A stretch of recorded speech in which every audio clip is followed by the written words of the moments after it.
กล้าทำอันชื่อว่าก่อหันเต้และก่อหาปันฮอไว้มือวันที่16เดือน8ปี2017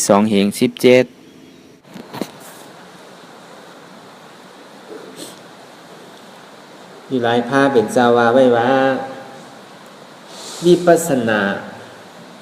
อันนั้นอนัตตาวิปัสสนากรรมฐานการนั้นดีเฮ็ดไว้มือในอย่าไว้ตามมือฟูถึงว่ามือฟูกมาเนี่ยเฮาที่เป็นเฮาที่รู้เฮาที่ตายกับเมื่อไรเฮาบ่ฮู้เนี่ยอยู่หลายแลคือเฮาแนดเฮ็ดแนดเอาเมื่อลักษณะเฮายังเต็มทนดีงามอยู่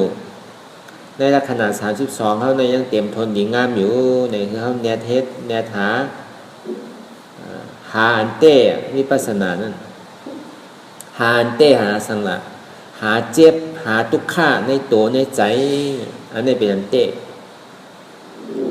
หาอันเต้เหตุหากเงามันเป็นซื่อเนี่ยอันเจ็บอันแก้นต้องตอดเนสานเพราะว่าสภาวะธาตุสี่เปิงนั่นอันนั้นมันเป็นอโจทุกข์ห้องมาเป็นทุกข์เสียจะเข้าโดดสาวหาเหตุหากเงาอจองทุกข์อาจองทุกข้านั่นก็เป็นใจผู้ใจว่นผู้ว่าเจ็บผู้ว่าทุกข้ามันมีที่ไหนเนี่ยมันมีที่ใจผู้ถ้าว่าวิปัสสนาก็บอกว่าขันธาตัวตนของเฮาในลักษณะ32ในอันไรเสียนอันมันรู้กว่าก็ตาที่มาจ้างกรรมหาหันตัดถึงเนี่ยมันหยาบเพราะอันใดเสียอันมันจุดกว่าเหมือนหนังเฮาหูห่อมยินดีหูโหนกเป็นวาสังก็ห่อมหูเนี่ยเฮาที่เฮ็ดสื่อกรรมห่อมกรรมอะไรตอนที่ว่าเมื่อลักษณะเฮาเต็มทนอยู่ในเฮาหนุนแนทเฮ็ดติ๊กๆก็ในสมองเฮาออกหน้าเฮาพอมันจ่องกับลืมหน้าลืมหลังเนี่ยก็ตาเขาดีเลยมาป่องใจตาเขาดีเลยมาปฏิบัติหาทางออกบนปนรอดก็อยาก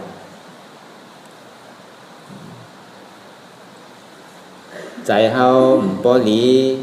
เอาหน้าเขาปอหลีตาเขาก็มืดหูเขาก็โหนกกูเจอกูลองในลักษณะอัน32เพราะว่ามันเต็มโทนยาวในเสียงอันมันดูเร็วกว่าเนี่ยแต่เฮาติดทางอะไรมาปฏิบัติตัวใจเกี่ยวกับโดยอนัตตาวิปัสสนาอันนั้นวิปัสสนาญาณเนี่ยมันหยาบอยู่หลายแหละเมื่อเฮายังมีลักษณะเต็มโทนอยู่นั่นโดยหิมเอาโดยแนดเอาอย่าไปโกรธทุกข์อย่าไปโกรธเจ็บนั่นแหละเป็นของหลีทุกข้านั่นแหละเป็นของหลีพอห้อมหันเจ็บห้อมหันทุกข้าเนี่ยเขาก็หัวที่เอาอย่างไม่ให้ตลาวิปัสสนาเนี่ยมันโดดเลยหันทุกข้าหันเจ็บพอเขาหันเจ็บเขาหูเจ็บเขาอดเจ็บเขาเยื่อนเจ็บเขาก็ติเลยป่นเจ็บตีอันนำเจ็บห้องมาเป็นนิพพานก็เลยคือเขาอดทุกข้าพอเขาอดทุกข้าเยื่อนทุกข้าพอเขาเยื่อนกว่าเนี่ยพอทุกข้ารับสุดเสียงหายกว่าเนี่ยก็ติสุขข้าก็เย็นเนี่ยติปอกเกิดขึ้นมาอยู่หลายเดือนเข้ามาให้กรรมฐานอนัตตาวิปัสสนาได้เข้ามาเหตุอจองสุขข้าเพราะเหตุอาจองสุขข้ามันนำเต็มทนมายาวเนี่ยก็มันสัมผัสกับคาเหตุหากเงาอาจองทุกข้าหลงอันพ่อว่าสมุทัยเสจะอันเข้ามาเหตุหากเงาอาจองทุกข้าเนี่ยตาที่มาคุดออกนั่นมันห้องว่าสมุทัยเสจะอันที่เข้ามาเหตุการณ์วิปัสสนานั่นห้องว่า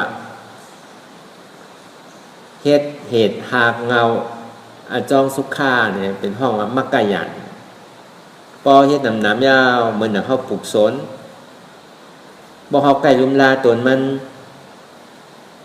คือแมงมากินคือสังมากินเนี่ยก็มันติเข้าขึ้นดีเขาปลูกผักปลูกเยอะปลูกข้าวปลูกหน้าก็เหมือนกันก็ปลูกหมอกไม้หมอกตอกก็เหมือนกันเหมือนอย่างเขาดุมลาหอเฮินเขาดุมลาอย่างก็ยาวแต่พอเขาใกล้เอาใจใส่มันเนี่ยก็มันก็ดีมากหลีหางงามเสียอันนี้ที่เขามาเหตุการณ์กันวันเมื่อไหร่ก็เป็นอันไหนมันเก่าเขาเฮ็ดหากเงาอาจองสุขะยาวก็ตึงเฮ็ดหากเงาอาจองตุกขาจอมยาวก็ซ้ำกับคุดหากโหเหตุหากเงาอาจองตุกขาหลงอันที่ว่าใจหู้ที่ว่าใจตุกขาที่ห้องว่าสมุทัยเสจานะเพราะว่าสมุทัยเสจาเหตุหากเงาอาจองตุกขารับสุดเสียงหายกว่ายาวเนี่ยก็ผลมันถึงรับอโจตุกขานั่นน่ะมันถึงรับกว่าค่อยก็ได้เพราะเฮ็ดอยู่เหตุหากเงาอาจ้องสุขะนั่นน้ำยาวเนี่ยก็พอไรเหตุมันยาวเนี่ยการมันยาวๆเนี่ยก็ผลสุขะนี่มันต้องอยู่หลายแรกไปสีผมมีนั่นอย่าไปย้อนรอว่าอันที่เข้าใกล้กับย้อนกันเสียเกิดมาจานไหลปานไหลอ่อนได้ก็พอเป็นก้นคือได้เป็นก้นดีเนี่ยพอเป็นพีคือได้เป็นพีลีคือได้ป้องจำสวยต่อกล้องสวยต่อแมทสวยต่อกล้องสวยต่อแมทนั่นอย่าปีให้ได้ป้องพออย่าปีให้ป้องจอมใครทบใครย่าเนี่ยกูก้นเนี่ยเขาก็คู่ขอคู่ย้อนอยู่ในปัวก้นพุทธศาสนาเขาได้แค่หมอคอหมอย้อนน่ะอย่าไปย้อนรอนว่ะย้อนรอดคือก็มันรอดในว่ะเพราะห้อมเฮ็ดห้อมคาเหตุหักเหตุหักเงาอาจ้องทุกข้าอันที่ห้องว่าสมุทัยเสจานั่นเมื่อหนึ่งจะเข้าใกล้ว่ามาสีนั่นน่ะเสือเนี่ยอย่าไปกับโกมันว่ะไล่เสือนั่นโลกโกเรียบมันเนี่ยเขียวมันงามันว่ะเพราะว่าเสริมมีงาเสริมมีเล็บเนี่ยก็ห้อมโกว่ามันพัวเดียวสังมาหยาดมายายมันพัวมันดิมาคบอะไรสิก็เพราะว่ามันจังเอาก้นเจ็บจังเอาก้นตายจังเอาสัตว์วาทั้งหมดทั้งเสียงเป็นอาหารล่ามันเนี่ยก็เพราะว่าเรียบเสือในง่าเสืออันเรียบเสือง่าเสือนั่นเนี่ยเป็นทางหลังเนี่ยเป็นเหตุทางเราอาจ้องทุกข้าห้องวัดสมุทัยเสจจะห้องวันหนามทัดห้องวัดใจคู่อยู่หลายพวกใครเอาเสือตัวนี้ให้ไรคบไรกินไรญาติไรเนี่ยก็เขาโดเอาง่ามันออกเอาเรียบมันออกอันนี้เขามาสาวหาเหตุหากเราอาจ้องทุกข้าว่าเขาเอาเหตุหักมันออกแล้วในแต่ก็ย้อนก็มันถึงรอเดียวไปสิภูมิเพราะว่านาลายปิตาอสุรกายสัตตริชานั้นห้อมย้อนห้อมย้อนเขาย้อนคือรอเนี่ยก็ย้อนก็เขาถึงรอเดียวย้อนกว่าก็ห้อมกว่าเนี่ยไปสิภูมินั่นคืออะไรก็เอาเหตุหักเงาจ้องทุกข้าออกมาก็เขาได้เป็นเนี่ยว่ะอันมาสวยตัวกล้องสวยตัวแมทก้นดีผีนี้นั่นเนี่ยพอเขาเอาเหตุหักเงาจ้องทุกข้าออกแล้วเนี่ยเขาใครโทษก็ต้องดีไรโทษกับหน่วยย้อนอ่ะก็บอกว่าเขาเหตุหักเงาจ้องสุข้าไว้อันห้องว่ามักกะเสจานั่นใจเวทนานั่นเขายอมหักทุกข้าอยู่เสียแล้วก็หมอว่างเป็นหน้าตาแหละนั่นบอกว่าเขาเหตุหักเงาจ้องทุกข้าเขาเหตุทางเงาอาจ้องสุขะพอเหตุทางเงาอาจ้องสุขะก็เขาติดไรผลสุขะตึงตัดเหตุทุกข้าซ้ำเหตุสุขะจอมใกล้เร็วกว่านั้นสมาธิที่ใหญ่สมาสังกัปปะเนี่ยมันเหตุไรมันเหตุถึง2 อันหมากตาขอหนึ่งมือขอหนึ่งซ้ำคุดหักเหตุทางเงาอาจ้องทุกข้าขอหนึ่งซ้ำเหตุมันคุดหวอนนำคุดเหตุหักเงาอาจ้องสุขะพอคุดแต่ก็น้ำก็ออกน้ำก็ออกก็ในอันทางขวาหนึ่งก็คุดหักก็ออกมันไรเมื่อเหลียวกันทั้ง2 อันเหตุทุกข้าก็รับเพราะเหตุทุกข้ารับยาวเนี่ยก็ผลทุกข้าก็รับกว่าไล่เหลียว2 โตก็ในอันที่เขาทางขวานเตียนเขาเฮ็ดไว้นั่นก็เหตุสุขะที่เขาเฮ็ดเหมือนเขาคุดน้ำบ่อน้ำออกคำเดียวผลได้กินน้ำคำเดียว อยู่หลายเลยมันดิมาไล่เร็วกันสมาธิที่ใจสมาสังกัปปะนะอยู่หลายเฮาเฮ็ดเหตุมันเนี่ยน่ะก็เพราะว่าเฮาใครเป็นสังเฮาใครกว่าทั้งหลายเนี่ยก็เฮาโลฮู้จักเส้นต่างให้กว่าเพราะเฮาฮู้จักเส้นต่างกว่าในนาลีกว่าเฮ็ดอกุศลก็ฮู้บาติลีพอเฮ็ดอกุศลตั้งดีตั้งจ้าฮู้อดีตกกันหลายก็ฮู้ลาลีเฮ็ดกว่ายาวก็ยาวก็เนี่ยอันนั้นหลายครับเฮ็ดตาหน้าศีลาที่ได้เป็นจื้อเฮ็ดสมถะที่ได้เป็นหือเฮ็ดวิปัสสนาที่ได้เป็นหือเนี่ยเฮาปองเฮาฮู้นี่ก็เฮาเฮ็ดสังก็ผิดอยู่ติๆกันพอเฮาปองเฮาฮู้เนี่ยเฮาเฮ็ดสังก็เฮาผิดพอเฮาปองเฮาฮู้เฮ็ดสังก็ฮู้ลองฮู้ตั้งเปิ้นเฮ็ดก็ลาลีเฮ็ดเปิ้นกว่าก็ลาลีกว่าเปิ้นดูก็ลาลีดูเปิ้นไวก็ลาลีไวอันนั้นเฮ็ดสังก็ผิดติๆกันทางนี้เป็นทางดีกาตั้งเหนือสำโดงตั้งไตติๆกันทางนี้กาเมืองผีซึ่งว่าตกอภัยสิภูมิติๆก็บ่เฮาฮู้เลยเฮ็ดบ่เฮาฮู้เลยเฮ็ดเนี่ยมันผิดก็บ่ว่าฮู้เลยจังดีเฮ็ดมันก็ผิด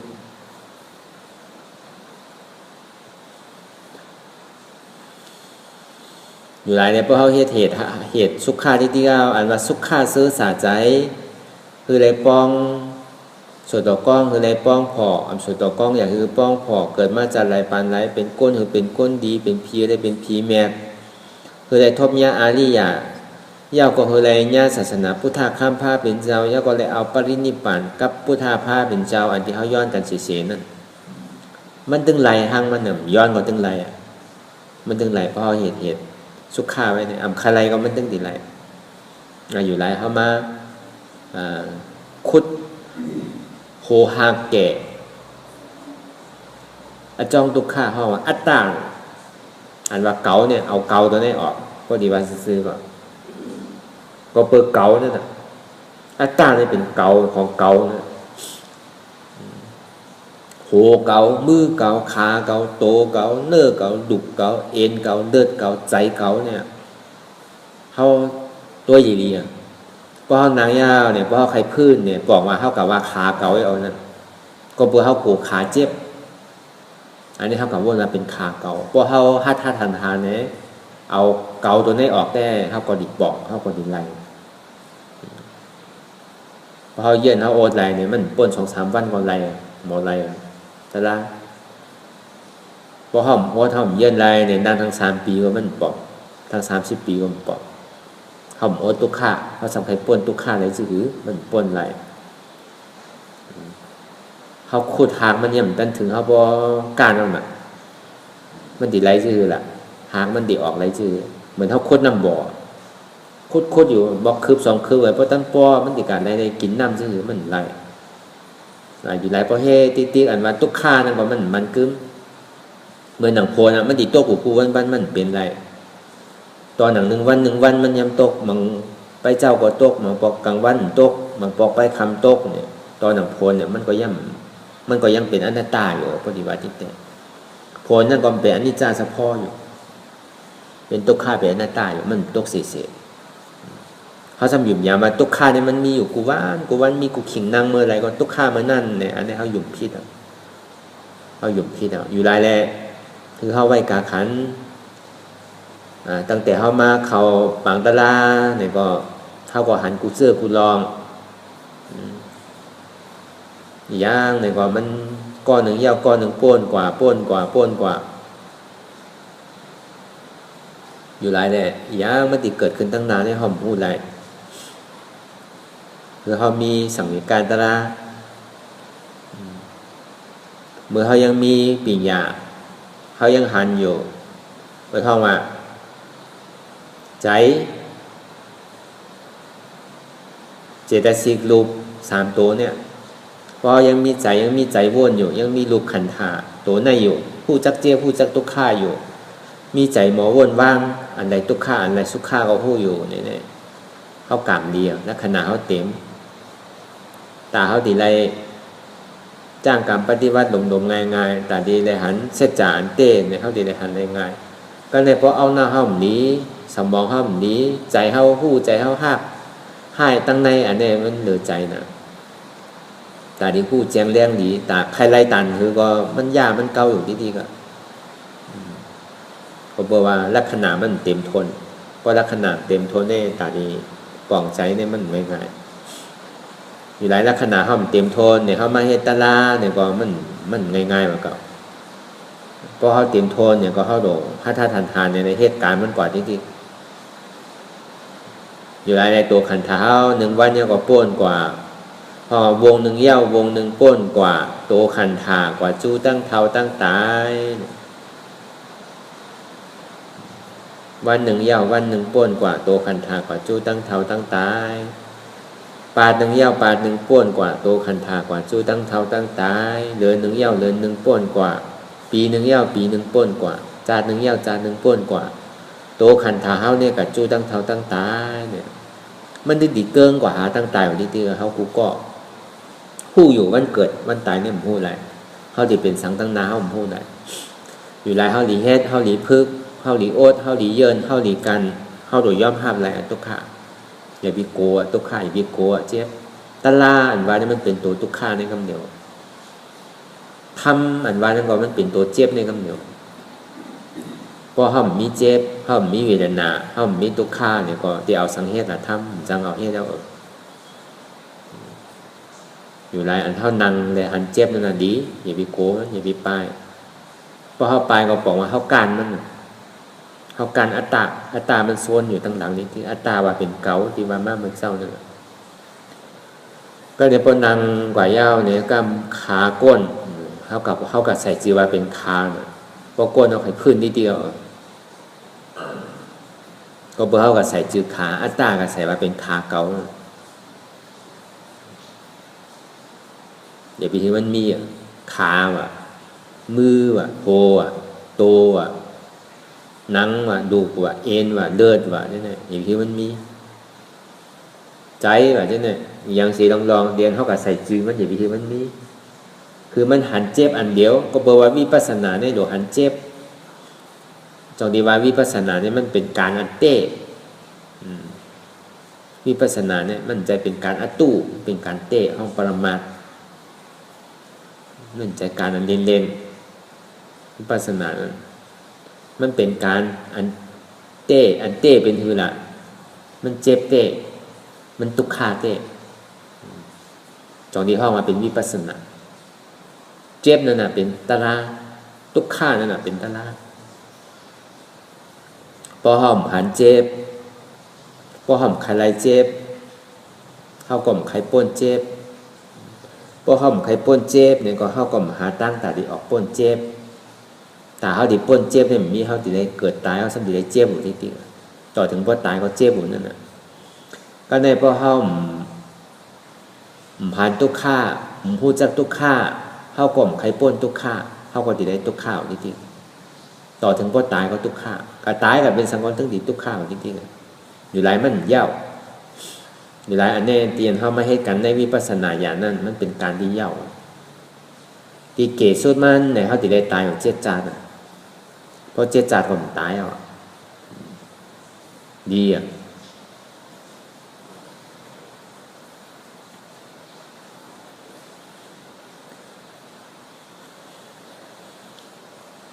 อันนี้เขามาหาตั้งตายเพราะเขาตายเอาเนี่ยก็เขาติ่มได้ตายเอา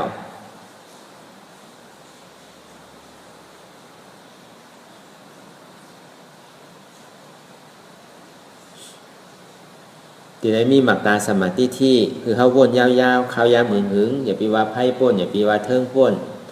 เตียนเขาหันเลยเตียนเขาวนคือมันเพ่งเป้งกันเสียงอะไรก็ดี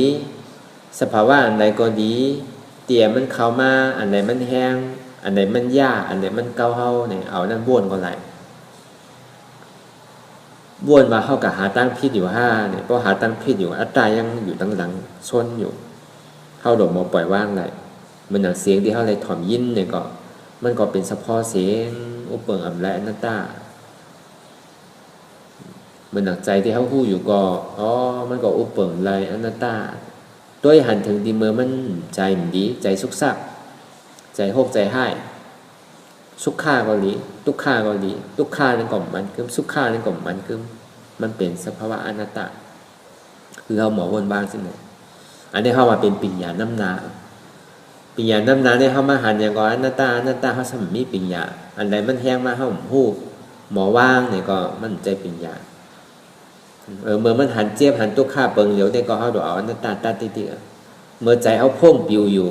วนดึกวนเดยอยู่อันเนี้ยเขาดูเอาปิญญาเขากัดตัดอันเขาวนอยู่อันมันพ่งปิวอยู่นั่นมันตุกขามันสุขาเขาลองวนจอมอ๋อมันเป็นตุกขากำนำในตุกขาใบนำอันสุขานี่เก๋เพราะว่าอ๋อมันเป็นตุกขาอ๋อตุกขาเนี่ยอุปเปิงอะไรเนาะอนัตตาโดยเลยมาออกในตุกขานี่จริงอ่ะเขาปองใส่ตัวนี้ออกในสุขาเนี่ยเหมือนไรโดยได้ออกในตุกขา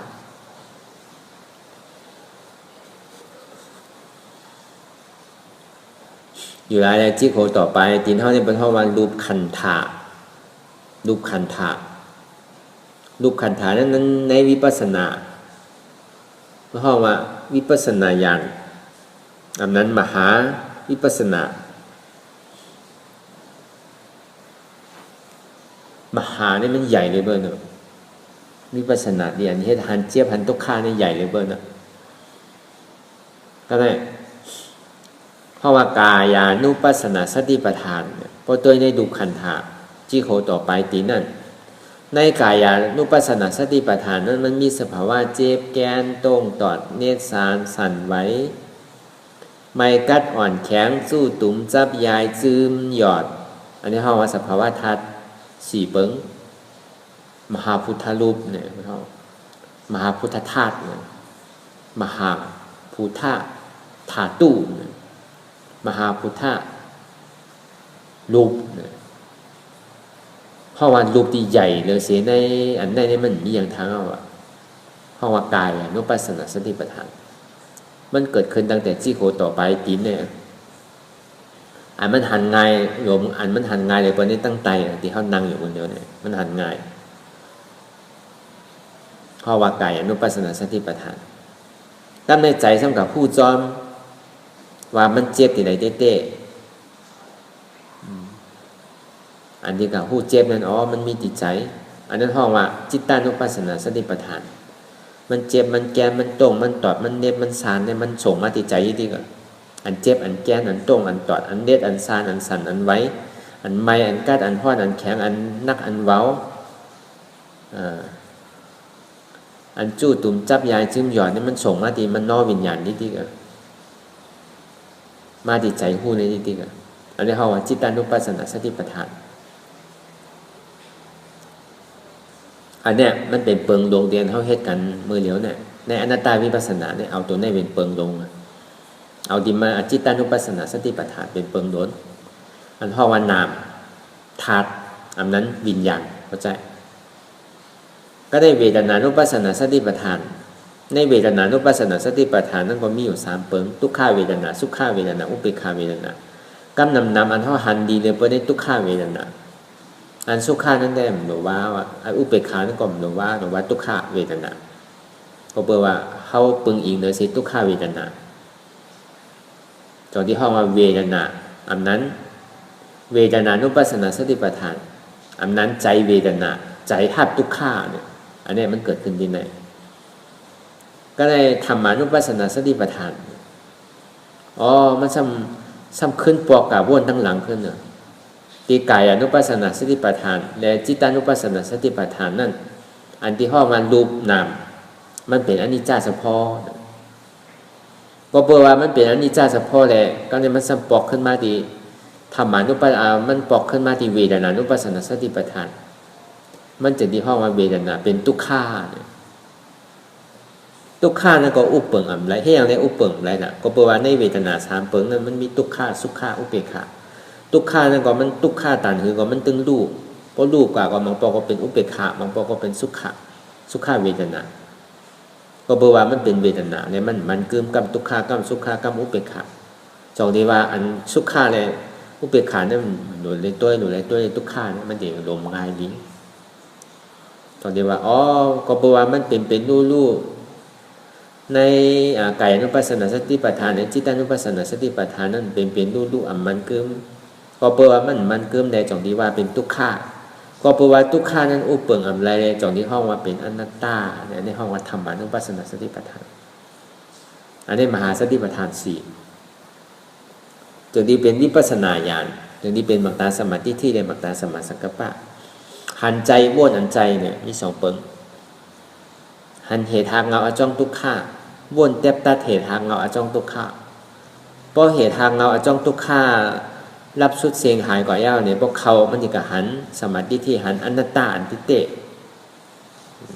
เตียนเฮาว่นเนี่ยมันเป็นกิริยามันเป็นเคิงมือตาที่ชอกหาไงอันก็หันเต้ๆเนี่ยมันเป็นสมาธิที่เป็นก็หันอันเต้มันสมาสังกัปปะเนี่ยเป็นเคิงว่นนั่นคือเนี่ยมันติหันเนี่ยชอกหาเป็นก้อชอกหาสมาสังกัปปะที่ว่าอนัตตาอำใจเก่าอนัตตาอำใจเก่ามันเป็นก้อชอกหาอันก็หันเต้ๆเนี่ยเป็นสมาธิที่อันที่บอกว่าหันถูกแมนนั่นเป็นสมาธิที่สมาสังกัปปะว่นถูกแมนว่นอนัตตาอยู่หลายแน่ก็ที่ว่าเต้ๆก็เอาอนัตตาสำคัญหาอนัตตาขึ้นนั่นเพราะว่าสมาธิที่มันติดเต็มปากไรเนี่ยก็มันโดดหันอนัตตาเต้ๆพอหันอนัตตาเต้ๆเนี่ยก็เมื่อมันไหลเอามันจะติหันเต้ๆพอมันไหลเอาก็หันเต้ๆมันดุมแล้วมันติหันเป็นกรรมไงเพราะว่ามันตัวอ๋อเหตุทางเงาจ้องทุกข้าเต้ๆมันมีติขาที่มือดูมันมีติมโนวิญญาณพวกเขากับทางอ๋อมันเป็นเฉพาะอนัตตาไงอยู่หลายแน่สมาสังกัปปะเนี่ยเป็นก้อชอกหาไตไพ่แรงปันน่ะสมาสังกัปปะเนี่ยไตไพ่แรงเหมือนอย่างเขากับหาแสงในธรรมเป็นก้อไตไพ่แรงปันเหมือนอย่างเขากับหาของที่มันตกไว้ตีรับสิ่งสมาสังกัปปะเนี่ยซ้ำเป็นก้อไตไพ่ถาดปันสมาธิที่เนี่ยซ้ำเป็นก้อหันน่ะอ๋อใจเต้เนี่ยเป็นแสงตกไว้ที่ในเหมือนอย่างว่าอ๋อสมาธิที่ก็อ๋อที่เต้มันเป็นอนัตตาเต้จงที่เฮาว่าสมาธิที่หันถูกแม่นก็ในสัมมาสังกัปปะจำถอบไพ่แรงว่ามันเป็นอนัตตาเป็นเครื่องมือตาดิจี้ในสมาธิที่อยู่หลายเจ้าว่าก้อนหนึ่งเป็นก้อหันเต้ก้อนหนึ่งซ้ำเป็นก้อ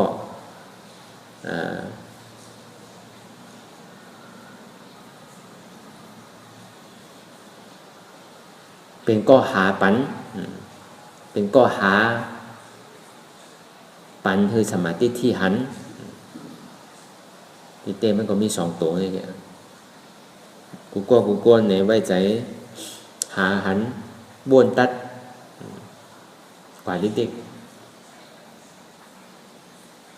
หาเหตุทางเราเอาจ้องตุกขะหันคือมันเป็นอนัตตาบ้วนเอาอนัตตาบ้วนกว่าคือเอาวนยาวๆอย่าไปว่าไพ่อย่าไปว่าเทิงอันใดมันปอกเลยขึ้นมาอันใดมันห่าวแห้งบ้วนอันนั้นบางปอกตั้งบ้วนเขามันแห้งเลยเวทนาแห้งเลยเจ็บเนี่ยก็เขาก็ซ้ำตัวที่อันตั้งบ้วนใจโพ่งเขานั้นก็ได้ตัดจอมนิดๆอ่ะมันถึงวนลองอัตตานิดๆอ่ะป้อมมีอัตตาที่มันผู้ที่เอาอย่างกับวนได้ก็บอกอัตตามันโซนอยู่นิดๆพอมันเป็นอนัตตาร้อนๆเนี่ยมันกับวนอย่างว่ามันตัวในรูปในหนามที่เราก็บอกว่าอัตตายังนำหมดเลยวนพ่งบิวอยู่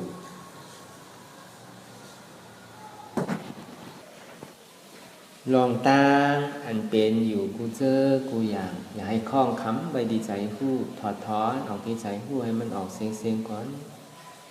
สภาวะอันใดก็ดีลองตั้งอันใดก็ดีอันเกิดขึ้นมาตีตัวตีใสเช่นนั้นถอดถอนออกที่ใจหู้ให้มันออกเสียงก่อนลองสภาวะธาตุ4เปิงเช่นนั้นเจ็บแกนต้องตอดเนสานสั่นไหวไม้กัดอ่อนแข็งสู้ตุ่มจับยายจื้มหย่อนสภาวะลูกธาตุ4เปิงเช่นนั้นที่นามธาตุนามขันธากาผู้จักที่อันเฮายึดไว้ว่ามีตัวมีตนที่อัตตายึดถือยึดมันไว้นั่นคือเฮาถอดถอนออกที่ใจหู้ให้มันออกเสียงก่อนลองใจโพ่งปิวอยู่วนตึกวนเหลืออยู่เป็นเรื่องเป็นเล่าอยู่เช่นนั้นในสังเราถอดถอนออกที่ใจหู้ให้มันออกเสียง ย้อนยอมยอมคือยอมออกย้อนยอมลงอันเฮ็ดให้เฮายินดียินหายเจอนั้นอารมณ์เจอถึงใจถึงข้อไว้ที่มันยึดไว้ที่มันเป็นทุกข์ข่านั้นปลดปล่อยวางออกที่ใจฮู้ให้มันออกเสียงๆก่อนลองเจออันเป็นทุกข์ข่าแลลองย้อนถึงใจหลายๆอย่างอันเกิดขึ้นมาที่ตัวที่ใจเจอนั้นปลดวางอย่าเสียก่อนก่อยๆค่ายย้ายลายหนึ่งพื้นลอยๆปล่อยยาวๆไหนค่อยๆเปิดตามื่นตาลอยๆในเป็นการปฏิบัติธรรมค้นหายอดธรรมอันเกิดขึ้นตีโตติใสอันนั้นค้นหาเหตุหากเงาอจองทุกข้าตรงนั้นต่อสืบกว่าที่ไอ้เพเมตตาเถอะอีต่างมีปุญญังอาสวะขยังวหังหอตุมาปุญญาภากังสเปสตาสัมมารัพันตุอีต่างมีบุญยังอันเก่าคาได้มาตื้อกรรมปฏิบัติวิปัสสนาภาวนาอาญยธรรมอนัตตาในอาสวะขยัง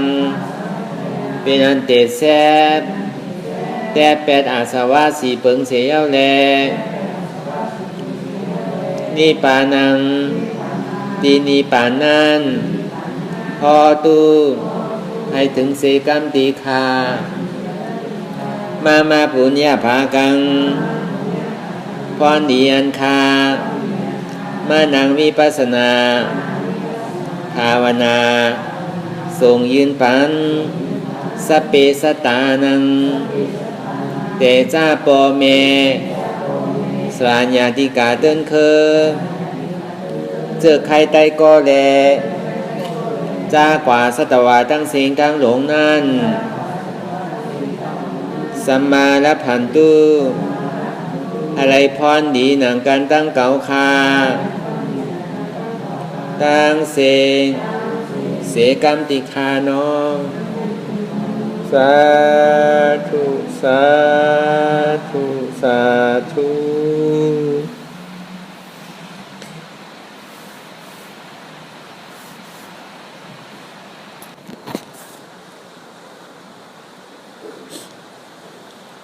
อยู่หลายภาพเป็นสาวาไว้ว่า